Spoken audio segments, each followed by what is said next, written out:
কয়েকটি মশলা তৈরি করে একেবারে রেস্টুরেন্টের মতো বারবিকিউ চিকেন বানাতে পারবেন খুব মজা করে বাসাতেই।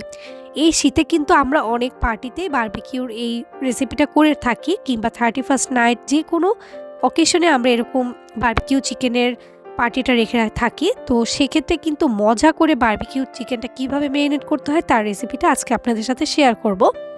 আর আমি গ্যারান্টি দিয়ে বলতে পারবো এই রেসিপিতে আপনারা করলে একেবারে রেস্টুরেন্টের স্বাদটাই পাবেন। খেতে যেমন মজা হয়েছিল আর এটির ফ্লেভারটা অনেক বেশি ভালো হয়েছিল। চলুন আজকে দেখে নিই এই রেসিপিটি। প্রথমে আমি 3 ধরনের একটা পেস্ট রেডি করে নেব। একটা হচ্ছে গরম মশলা, একটা ধনিয়া পাতা আর আদা রসুনের। তো প্রথমে এখানে এর জন্য আমি এখানে এলাচ, দারচিনি, লবঙ্গ, জয়ফল, জয়ত্রী নিয়েছি। এখানে আমি নিয়েছি আদা আর রসুন আর কয়েকটা পেঁয়াজ। আর এখানে একটা পেস্ট তৈরি করে নেব। তার জন্য আমি এখানে নিয়েছি সামান্য ধনিয়া পাতা, 4-5 কোয়া রসুন আর 4-5টা কাঁচামরিচ। এই পেস্টটা দিলে ফ্লেভারটা অনেক ভালো আসবে। আর এখানে লেবু আমি রেখেছি, পরে অ্যাড করব। তো এই 3টা পেস্ট কিন্তু আমি তৈরি করে নেব। গরম মশলার, আদা রসুন আর পেঁয়াজের পেস্টটা, আর হচ্ছে ধনিয়া পাতার পেস্টটা, সাথে আমার লাগছে টক দই। এরপরে ব্লেন্ডার জারে আমি দিয়ে দিলাম ধনিয়া পাতা, কাঁচামরিচ আর রসুন।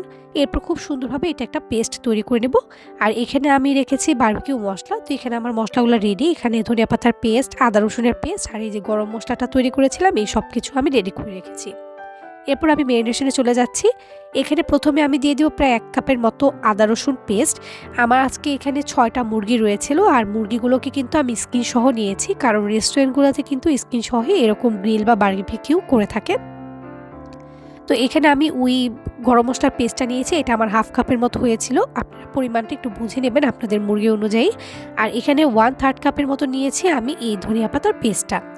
এটা দিলে কিন্তু ফ্লেভারটা অনেক বেশি ভালো আসে, আর একটু ঝাল যারা পছন্দ করেন তাদের জন্য এটা অনেক বেশি ভালো লাগবে। এরপর গুঁড়ো উপকরণগুলো দিয়ে দিচ্ছি। এখানে আমি 1 চা চামচ মরিচ আর 1 চা চামচ হলুদ দিয়ে দিয়েছি। আর এখানে পরিমাণ মতো লবণটাও অ্যাড করে দিলাম। আর দিয়ে দিব প্রায় 1 প্যাকেট একটি ভালো ব্র্যান্ডের, আপনারা চেষ্টা করবেন নিতে, বারবিকিউ মশলা।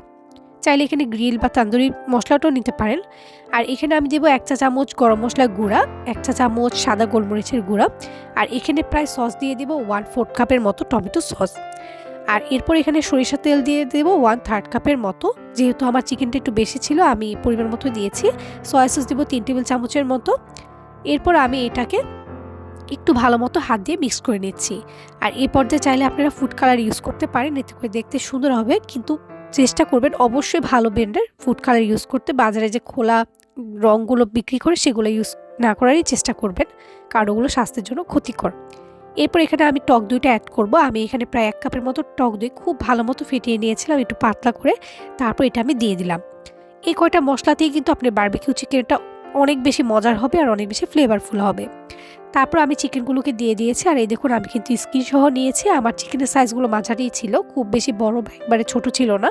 আর খুব বেশি বড় চিকেন হলে কিন্তু বারবিকিউটা ভালো লাগে না, একেবারে বেশি বড় হলে। তো এই দেখুন কালারটা কত সুন্দর আসছে, আর মেরিনেশনটা কিন্তু অনেক সুন্দর হয়েছে। তো এটা আমি প্রায় 3 ঘন্টার মতো মেরিনেট করে রেখেছি। আর মাঝে আমি একটু মেখে দিচ্ছিলাম বারবার তুলে, যাতে নিচের মশলাটা উপরে চিকেনগুলো ভালো মতো গায়ে লাগে। আর মশলাটা একেবারে পারফেক্ট হয়েছে।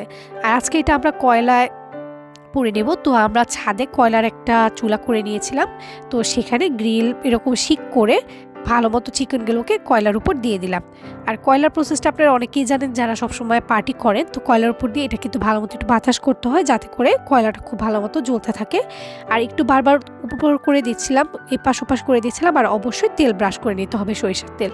আর এই দেখুন আমার চিকেনটা কিন্তু হয়েছে। আর এখানে একটু স্কিন সহ নেওয়াতে উপরটা একটু কালো হয়ে গিয়েছিলো, তবে এটা খেতে কিন্তু অনেক বেশি মজার ছিল।